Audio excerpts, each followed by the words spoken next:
If you're a middle school math teacher, you know that test prep season is coming. In this video, I'm going to be sharing with you 3 beliefs that you might have in your head about test prep that are total lies and what to do about it. If we don't already know each other, my name is Kathy Martin. I'm the creator of the Pre-Algebra Teachers Middle School Math membership. We are your one-stop shop for everything you need to teach middle school math. Okay. Test prep is coming, and no matter what grade you teach, whether it's 6th, 7th, and 8th grade, your students will most likely have to take whatever state test your school /district/state mandates. In this video, I'm going to be sharing with you my 3 beliefs that you might also have that are total lies. So what are they and what can we do about it?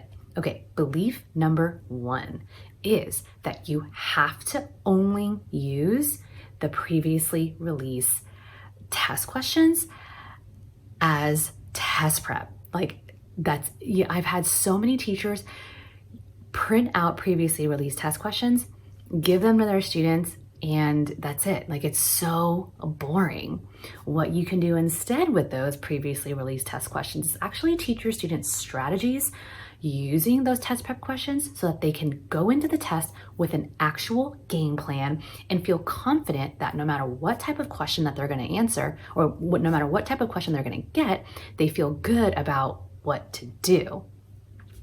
Belief number 2 is that you assume your students are going to be ready if you cram everything in. I know in the months leading up to the state test, no matter what test you're taking, you feel like you have to rush through everything and get through all your standards so that your students are going to be ready because you have to feel like you've taught everything. Well, that's a total lie. Your students may actually be worse off if you don't get a chance to slow down. And I know that that's an unpopular belief, but there are ways and there are strategies and there are tools that you can use to expose your students to all the standards, even if you can't go deep into them. Because I know teaching these last 2 years, our students are kind of all over the place in terms of what they know, what they don't know, what they understand, what they don't understand. So it might even feel impossible to teach all the standards given where your students are at academically. So there are resources and tools that you can use to expose your students to all of the standards, especially like me, someone who, confession, doesn't always get to geometry, statistics, probability, because that's kind of at the end and there's not always time, and it's okay.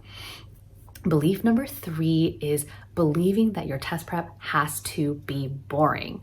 It doesn't. Test prep can be fun. It can be engaging. There are so many games that you can play. There are so many engaging strategies that you can build into your math classroom where your students will beg you for test prep. One of my favorite games to play that students beg to play at least once a week is a game called Grudge Ball. You can check out my video where I show you all about Grudge Ball, why my students love it, and really why we play at least once a week in the months leading up to test prep. Because if students are gonna wanna play it, why not play it? It is so much fun. All you need is a Nerf ball and a Nerf basket that you can buy at Target for, I don't know, 20 bucks. And check out this video and I can show you exactly how to set it up, why it's awesome, and why you need to use it in your classroom right now. If you would like more information, come and join us in our free training all about test prep strategies for your middle school math class. You can use the link right below this video.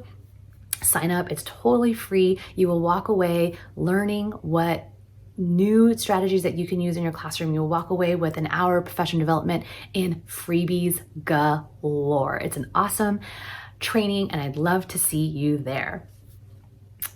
Until next time, bye for now.